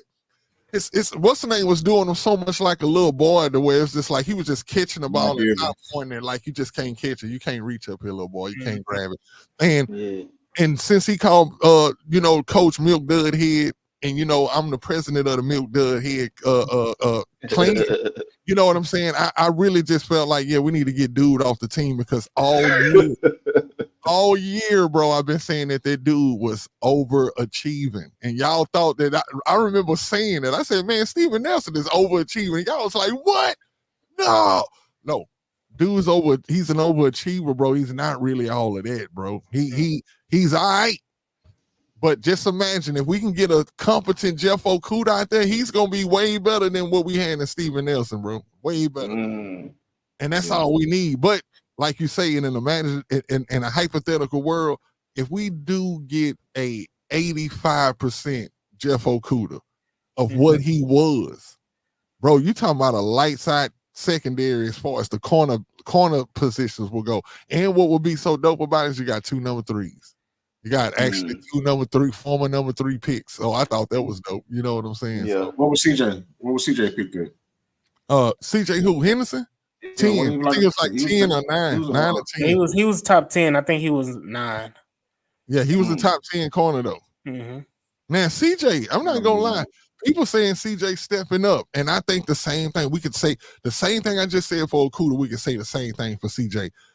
If we could just get that type of first round talent out of him, then it's gonna be way better than what we had with Steven Nelson anyway. You know what I'm saying? So I'm just looking for that. If we can get one of those guys to start, and we can start Lassiter at his original position, which is in the nickel, it just will make his transition into the NFL just even more, just better. You know what I'm saying? More seamless. Yeah. Well, other than that, though, y'all, let's jump on this D line, and this one here really shouldn't take. Pause. Let's jump on this D line, pause, and let's Diddy right now. Y'all know I love talking about this D line. That they're the fact that we got Hunter, the fact that we got Will Anderson, the fact that we have Danico Archery, right? Mm-hmm. Yeah. And we love to talk about that 4th position right there, because we know that even if you end up with a 3-man rotation, or however, that's still like that's a scary defensive line. Like, I think that this is gonna be one of the highlights of our defense. I got a question for you, I think quarterbacks are only gonna have 1 second to throw the ball, if that, this year. Man, ain't it just good to have Will Anderson though? Like, at the end of the day, when you think about all the drama that people was like, yo, why we made that pick, man? Why did we do that? We shouldn't have did. Just ain't you glad you got Will Anderson on your team? I will say this, man. We went off. I did not want Will Anderson, and the only reason why I didn't want Will Anderson, because I made it very clear, is because the hype was that they were going to take him over a quarterback. And I couldn't bear us doing some dumb shit and taking again and not taking a quarterback when that's like the most obvious thing that you need is a quarterback. And that was my biggest caveat. I did have a kind of an agenda because it was looking like it was gonna happen. Us drafting him at 2 and us passing on the quarterback. And I was like, no, because I would sit up here and I go through the game. Kenyon Green shut, as bad as everybody wants to say Kenyon Green was, Kenyon Green shut Will Anderson the hell up. He didn't do nothing. And that was the year that he had like 19 sacks or some crazy shit like that at Alabama. Like, Kenyon Green, that whole game shut Will Anderson down. He didn't do anything. Couldn't do anything. And I gotta go check that out. Go watch. I need Will playing on the inside that game though. Huh? They was moving around that game. Who, Will? Yeah. Well, I mean, that was Kenyon Green's first time playing left tackle at A&M. And so every time he would line up on that side, Kenyon Green would lock him down. And then I did have this mantra: Will Anderson is an all-pro when he's unblocked. If you go back and you look at Will Anderson highlights, all his highlights, majority, like 80-90% of his highlights are him running screaming free, making a play, whether it's against the running back or the quarterback. And that to me was like a big detriment. He's proven me wrong. He's proven me that he is a complete. I was just about to say, I was like, so where you going with the AD? No. He's proven me wrong. Hey yo, that was crazy, Brandon. Hey, Brandon, that was crazy right here, bro. Whoa. Really? You might as well have put Harry up there, but anyway. No. No, I got a question for you, AD. Go ahead. I got a question for you. Born have to say no nitty in a minute. No nitty, no bullshit, no nitty, bro. Like, no damn. So look, my question for you, AD. We know that our bookends is Will and Daniil, and we're gonna put Daniil. Oh, not Daniil. What's his, Danico? Autry. At the other tackle. Now, the other tackle spot. Who are you looking at? If you have to choose between Fadakowski, Khalil Davis, Marcus Harris, Kurt Heine, or Tim Settle, who are your two going with? Yeah, my two tackles. First of all, Nico Autry is, to me, playing D tackle on passing situations. Yeah. I don't think they're going to start him at defensive tackle because he's not. I don't think he's that type of player that you would want in the run. Yeah, no, not. I think your two starting defensive tackles are going to be Fadakowski and Tim Settle. They sleeping on Tim Settle, man. Tim Settle is so underrated that people don't realize how talented Tim Settle is because, one, he had a lot of injuries. He was in a bad system in Buffalo. And if you look at what he did in Washington, he was very, very productive and very good at Washington. I had to find the highlight. He destroyed Quentin Nelson. I watched it. I seen it. When I saw that, I said, "Oh, sign me up." Like after watching what he did in Washington, and then that first game, I don't know if it was the first game or it was early in the season that year, and he just wrecked, Quentin Nelson, like put him on his ass, made him look like he was, a chump, and all that, whatever you want to say. But yeah, he got it. Tim Settle got it. I think he was just in a bad situation in Buffalo because Buffalo didn't know what the hell they were doing. His best season was 2020. He got 5 sacks. Yeah, and that was in Washington, right? Yeah, and I agree. I believe when I looked at Tim Settle highlights, because soon as they picked him, right, I went and looked at his highlights, and I said, "This the first thing I said. This dude is like under the radar, like a beast. Like I don't know how he's not performing and somebody not using him right. You know what I'm saying? Because if you look at this dude college tape, dude was a beast, bro. And you seen flashes of it in Buffalo. And so I think you put him in this system, and man, I'm not gonna lie, you get him and Fadakowski next to each other, bro. That's immovable. That's immovable. I'm not how holding, man. I definitely want somebody, especially, and we talked about him earlier. I definitely want to see this person make the team on the D line. Heinisch. Kurt Heine. Kurt, I like Kurt, bro. Kurt don't be getting moved, bro. I was looking at somebody else's highlight. I was looking at somebody else's highlights, right? And you know how when you looking at someone else's highlights, but another player catches your eyes.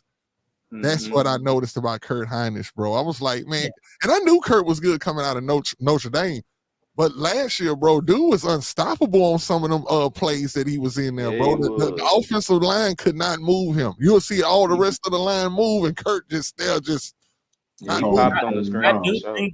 I do think Kurt Heinisch is a good player. I just think that it's a numbers game that's going to catch Kurt Heinisch this year. Because, I mean, are you taking him over Khalil Davis? That's hard because I favor Khalil. Oh, it is hard, bro, because I didn't know what take Heinisch over Khalil. If we're going 4, if this is my 4, Tim, Khalil, Tiny, and what's my boy Marcus Harris. Those are my 4. Like, what's your deal with Fadakowski? Something about him, man. I don't see what other people see in him. Like he's a guy that will get in the way and hold up an area, but that's all he can do. What you can't take for granted though is that he's an NFL starter though. Of course. If I was that big, if I quit smoking, I can go hold people up. I can get away. I'll be out there. Get a cigarette too, just like go 5 this year, man. 5 the Newport, man. Come on, man. Hey, what was that dude on the longest yard? They always had the cigarette smoking on. Yeah. He played every play with a cigarette. Man, I can do that. I mean, I'm not. They players back in the day used to do that though. Yeah, Nitty, after they could drink beer and smoke a cigarette, bro. That's gangster, right? Bro, you finna go play a whole game, a half of football after doing that, bro. Yeah, and they did it. Yeah, they say boy used to be smoking cigarettes at halftime. What's his name? He used to be Alive DN. I think his last name was Dean or something like that. Fuck, what was it? He an old school player. They sold him a picture. He had a cigarette in his mouth and everything. I'm damn. He'll teach you a line of coke during halftime, bro. Oh yeah, I believe. Like get caught drunk driving, maybe the Titans is signing you. Yep. Well, we all know the Titans is where players go to die. You know what I'm saying? Bullshit. I don't know why Snead decided to go over there. I actually thought he was smart. I said, man, Snead, if he came over here and teamed up with Stingley, that would have been nice. That would have been nice to see Snead here.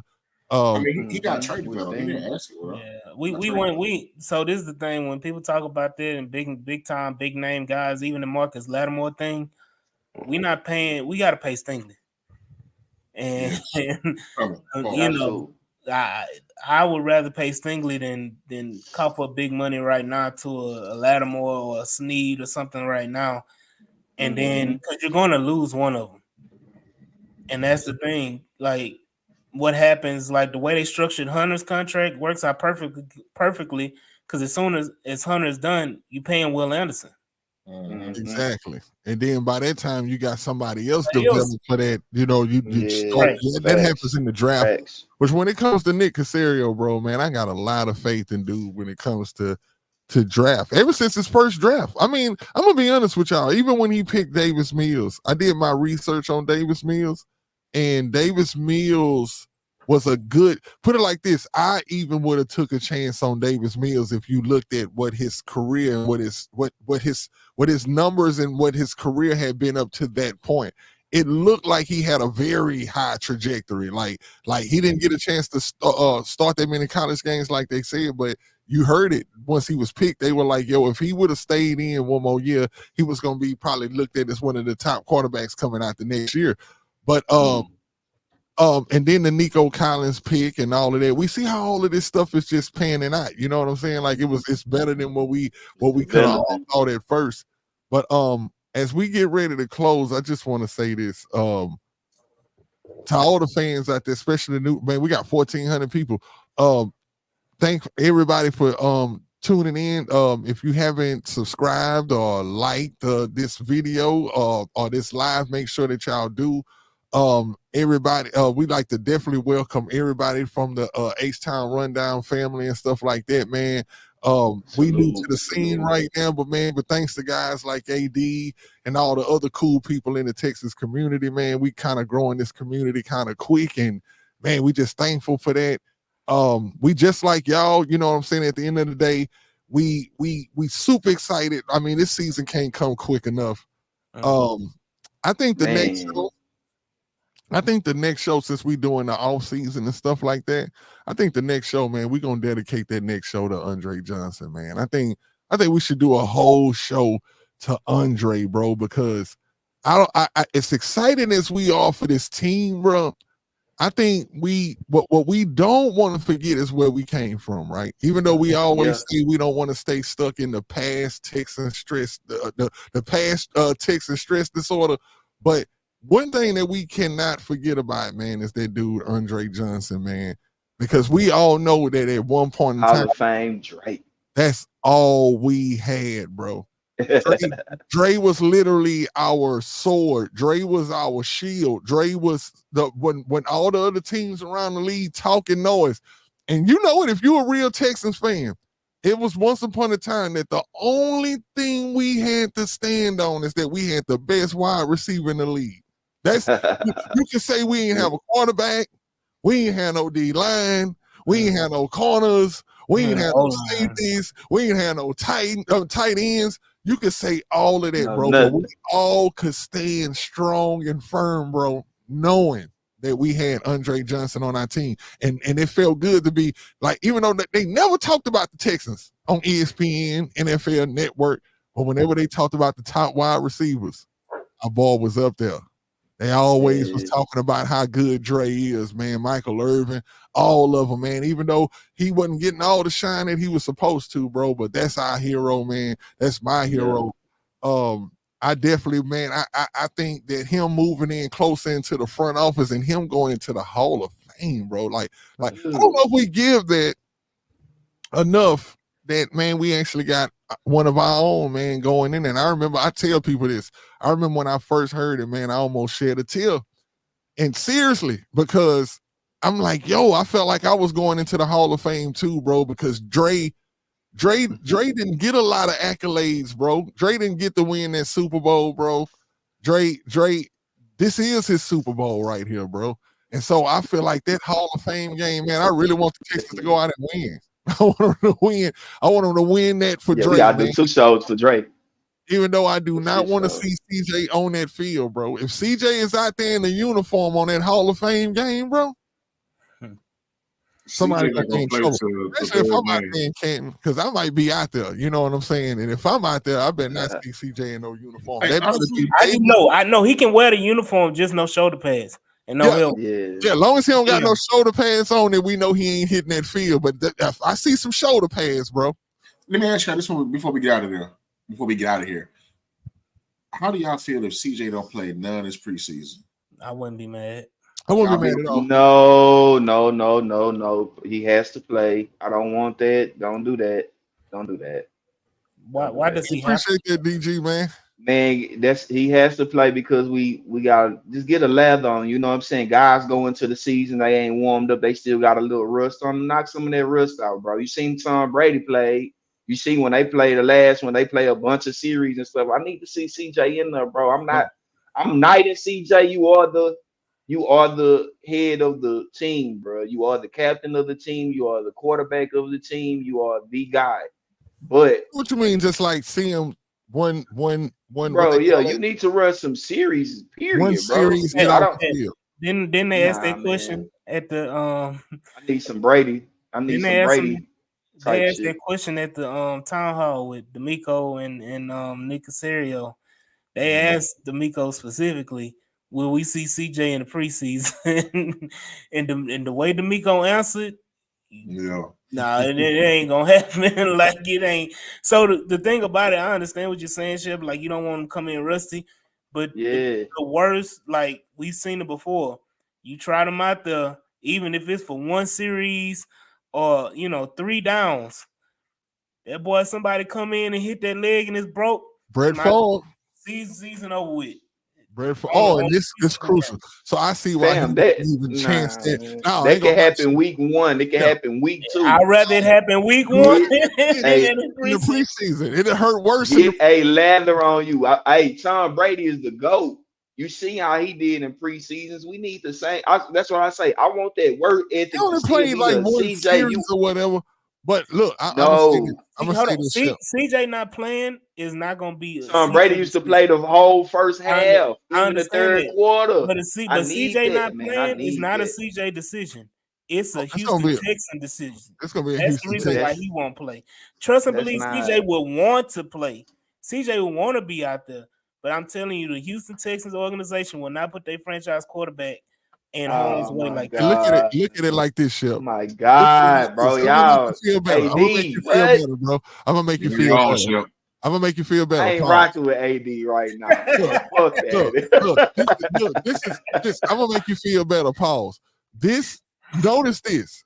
what you no gonna nitty, no No nitty. nitty. what No you're nitty. what No you're nitty, gonna, bro. what you're gonna see CJ going through with this defense that we got, bro. Now I can see the past Texas defense. Yeah, we might need to go out there and get some experience against some of these real good teams that we might have played in the preseason. You know what I'm saying? But when you got a defense like the Texans, bro, you don't need to practice against nobody else. You don't need the preseason when you got a Texans defense, bro. When you got D'Amico as the head coach for to be coming at you on offense in the practice sections, they don't need, bro. He gonna be good. He gonna be good come week 1, even if he don't touch the field. Get him 0. some reps, y'all. Let's get him some reps because I'm telling you, I done seen teams. I done seen teams go into.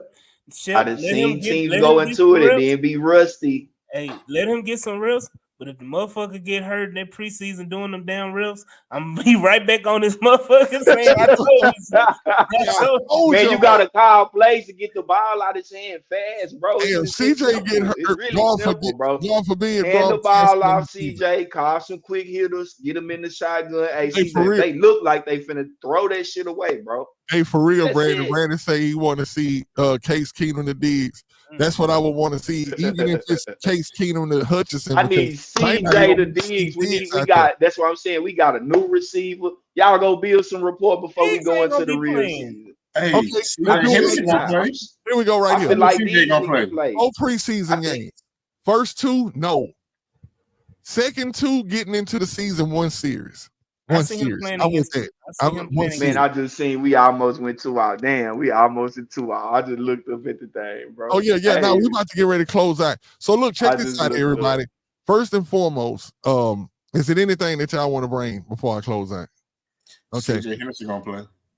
Man. We'll see. But other than that, though, man, as y'all see all the time, especially Mike, the co-host, y'all know, man, when we having fun on this show, man, time actually goes by so fast. Especially when we have guests, man. Today was fun, man. I knew it was gonna be fun before we even got on here because, like I said, I check out AD content all the time. And so, you know what I'm saying, I knew that we were going to have a good show, and it went just as planned as I thought.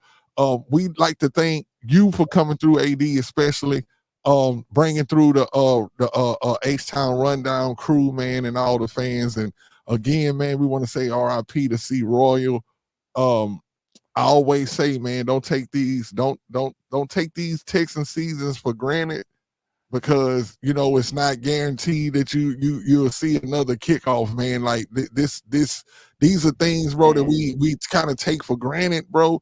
But I promise, like I told y'all before, I think before every game this season, man, I'm gonna be thinking about C-Roy before every kickoff, man. Like, because I do this all the time, and I said it before, and I just want to say it again because I know we got the H-Town Rundown fam in here. It's like, after every Texan season, right, and I see that last play go down, I always know that it's going to be a while before the next kickoff, right? And my wife will tell you, like, before I make sure that week 1 kickoff that I'm sitting down right in front of the TV, so I run to the store hours ahead of the game. I know y'all probably think I'm lying.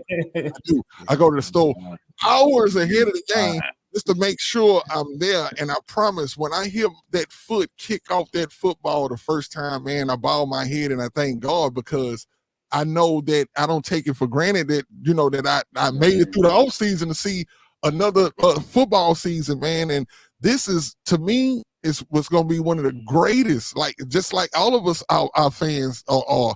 This is going to be one of the greatest NFL seasons for the Texans that we probably going to be a part of. And man, I just want to dedicate it to C. Royal and his family, man, because I know he's gonna be still cheering and watching it with us too at the same time. And man, just, you know what I'm saying? I just thank everybody for tuning in, and man, just subscribe if you're on YouTube watching this. If you are on Twitter, make sure you follow, you know what I'm saying? We follow back and all of that stuff, comment and all of that. Man, we want to give definitely the biggest shout out, man, to the Bull Ring, man. Like, y'all really show out for us, bro.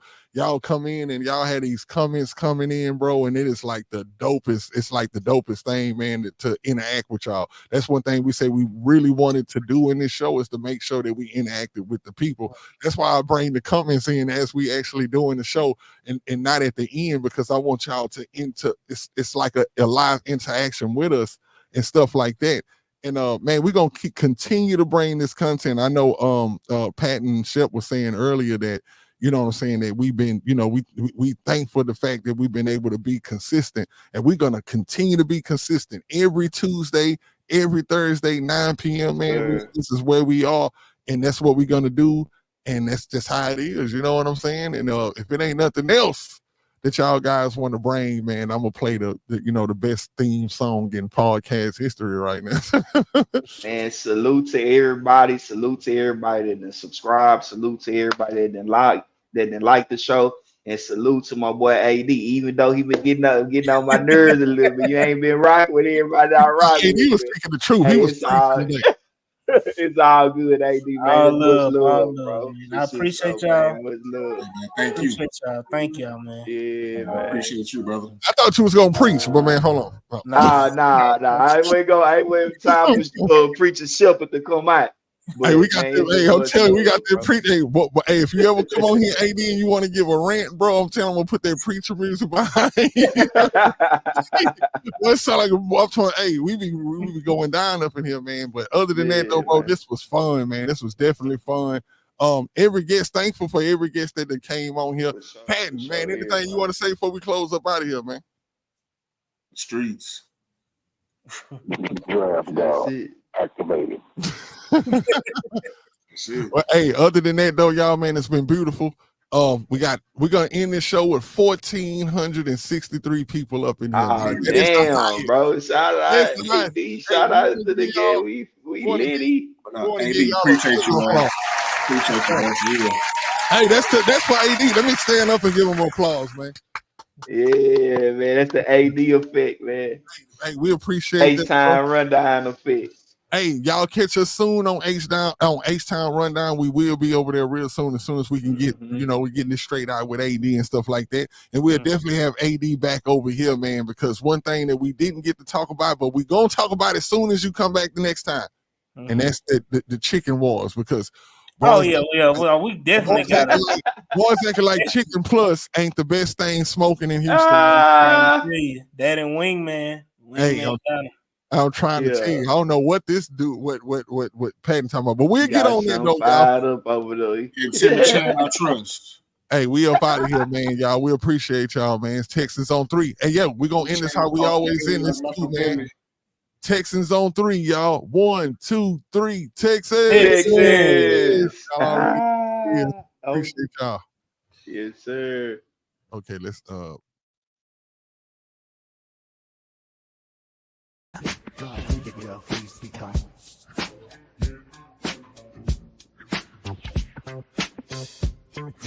Texans, you. Your girl, please be down.